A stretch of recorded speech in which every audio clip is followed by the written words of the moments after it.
the Wolverine. Hit it once. Oh, there's that Polex player guy. Oh, yes. He's on our team though. Hit twice.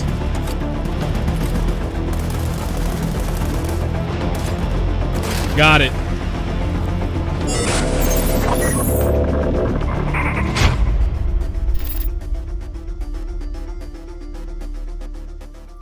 What is going on, guys? Blue Robot here, and today I have even more World War III news for you guys. Now, I'm not gonna lie, I'm a few days late, but I was busy celebrating Father's Day and my wife's birthday on the same time. Talk about timing.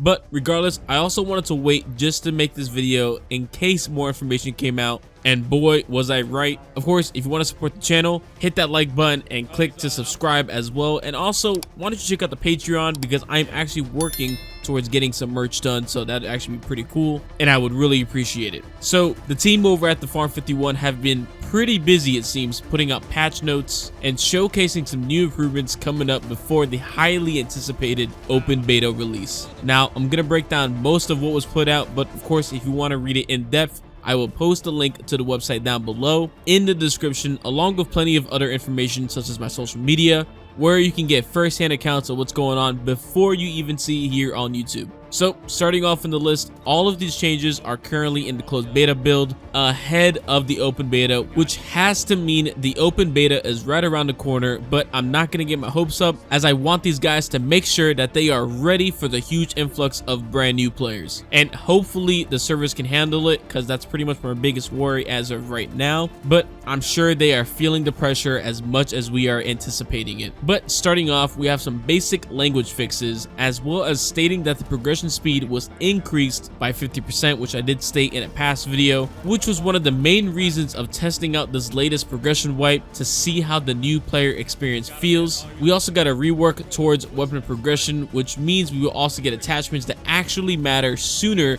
rather than later, because I'll be honest, there were certain attachments that I just never used, but I had to get past them in order to get to the ones that I actually needed. Also, again, if I do skip a few, it's more because I actually want to talk about the main points or things that I think that are important. Again, if you want to read the entire patch notes page, link will be down below in the description. Another thing that I found really helpful is actually the removal of the armor pack. I always felt like the equipment pack never got enough love, and it should fill that role, as well as replenish grenades, mines, and so on. So now it feels like when you're playing in a squad, the equipment pack is even more viable, as where people were barely running it in the first place. Also, another big thing people were upset about, and so was I, was the magazines on the AK-15 and the AK Alpha. These guns are chambered in 7.62 by 39, which is your traditional AK round, but the old magazines on these guns, well, they were actually the 5.45 by 39 magazine, which weapons such as the AK-74 or AK-105 use. Now, we actually don't have an AK-74 or an AK-105 in the game currently, but fingers crossed that we actually get an AK-74 magazine,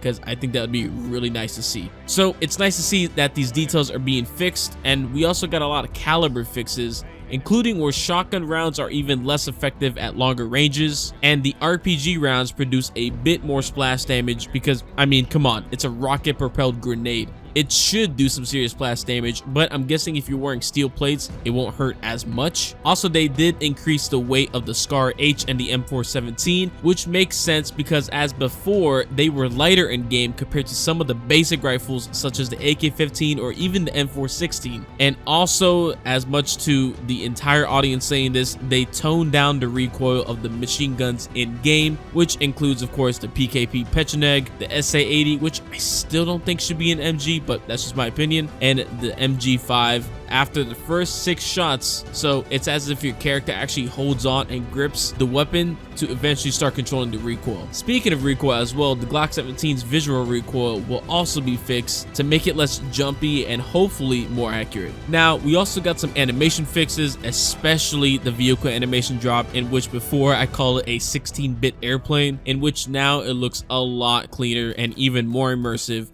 with the parachute dropping out of the ramp and dragging your vehicle out. Also, apparently the head glitching is what they said has been corrected for both standing and crouching. So Hopefully head glitching won't be as bad, but you still gotta remember that the rounds still come out of the reticle when you're ADSing instead of the barrel, so keep that in mind. We even got some better weapon animations, third-person animations, so when you're looking at your teammate crawl around or, roll around on his belly, it doesn't look as janky. But of course, also the character idle animations have been reworked. So we know when you're just standing there, you guys looking at your gun, it starts to showcase even more lower parts of the weapon. So hopefully it'll be great for thumbnails for all you YouTubers out there. Also, I know audio was still a big issue for a lot of you. And while there was a big audio patch a few months ago, they are continuously working on making it better. So keep bringing down those comments down below and in their Discord and even on Twitter, because they have improved both gunshots and even the suppressed weapon shots. Hopefully, and I'm really hoping that they fixed the MSBSB,